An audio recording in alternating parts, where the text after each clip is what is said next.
Hi everybody. What we're going to do today is we're going to put the, this is one of the Tsunami 2 drop-ins, and I got two of them. These are the ones that I discussed in my previous video, and what we're going to do today, hopefully, is to install them in the E8s that I'll pick up here in a second and show them to you. This is the E8B right here. It's hard to, I'm using a gimbal, so I'm getting used to it too. And then here's the A unit, and it's actually fairly straightforward. It's not unlike putting in either an NCE or a TCS or any of the drop-ins like Digitrax, for example. A lot of my Katos have just non-sound Digitrax decoders. They're pretty simple to put in. This one does require a little bit of soldering. And lo and behold, I went to turn on my DCC system, which I use. I have a battery backup UPS, so it protects my NCE system. Well, lo and behold, the battery's dead, so I got to replace the battery in that before I can use my system. So I do have a test rig in the house that I can use to check it out that uses a power cab. So, but anyway, that's what we plan on doing today, and without further ado, we'll get on with it. So you give me a moment to get set up. We're going to do the B unit first. I've already got the shell off, which is pretty straightforward to take it off. And what I normally do is to mark, these are the pickups from the wheels. I put left on the left one and right on the right one, because when you use the Kapton tape, you have to cover up the part where the motor tabs come up so that it's only talking to the decoder, which of course will sit up on top of here. So, but anyway, let me get on with that and I'll show you the next thing I do.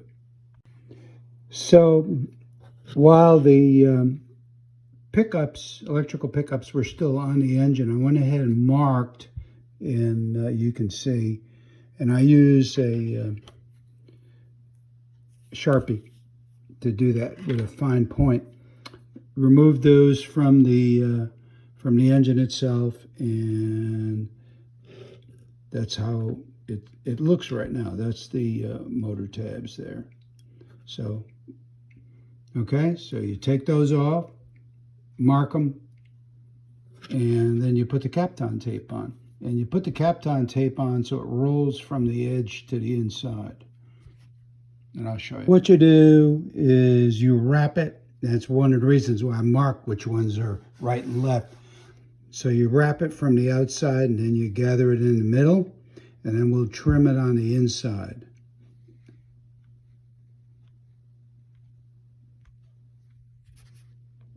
One of the nice things about this KN1 kit from Tsunami is that it comes complete.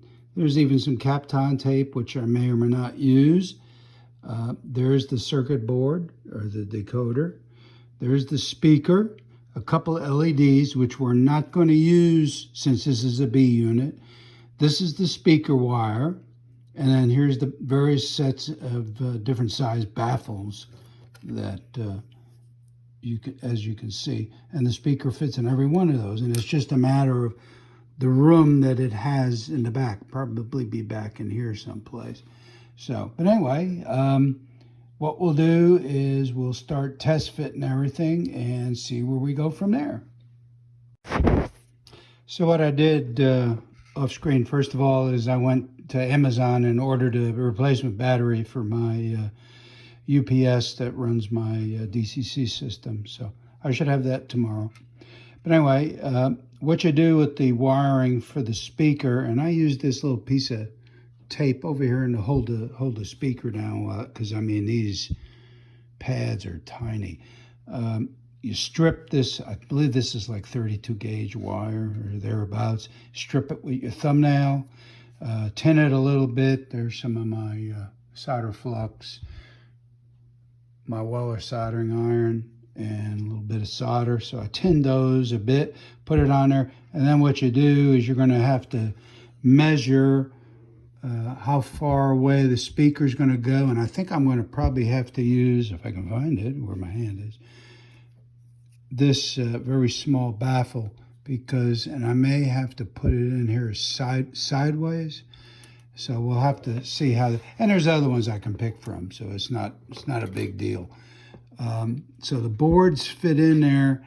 I do have to solder the pads here, and then probably get the speaker. But these two right there are the pads for the speaker.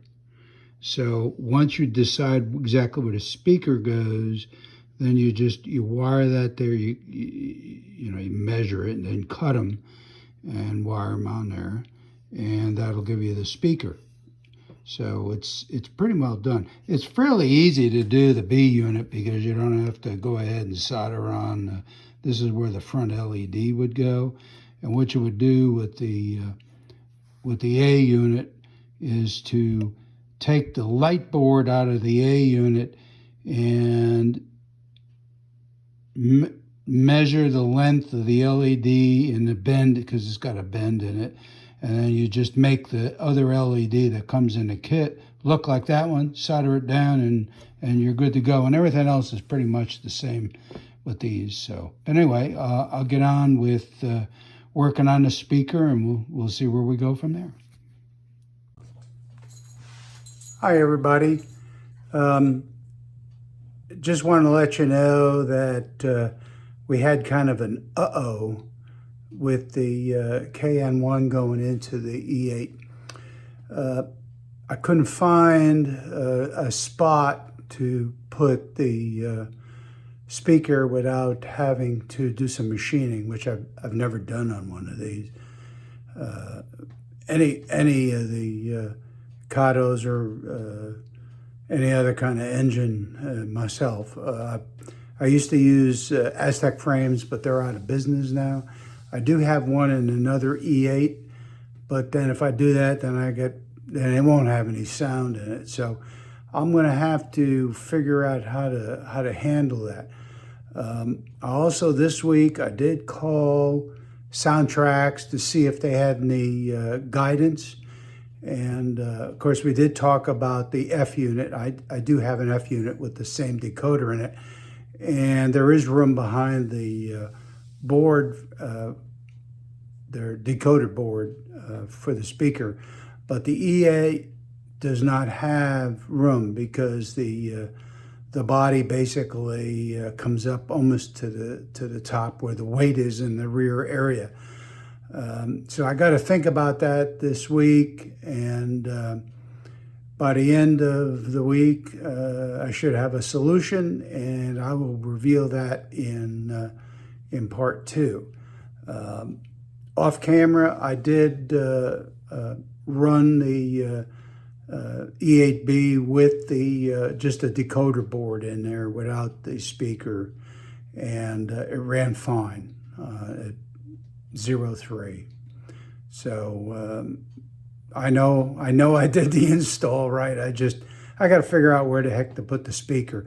Even as small as that speaker is, it needs a little bit of room. So, but anyway, I will reveal that in part 2. I have actually solved it because this is several days later than the earlier part of this video. But I'll show you that in part 2, and then we'll run the engine, and I'll run through some of the various sounds and noises that it makes, and we'll show you how good it sounds. I'm very impressed with these Tsunami 2 decoders, and I got them at a good price. I mean, most of the time, I think their MSRP is like $150 149 something, but you can get them for 119 at a lot of places.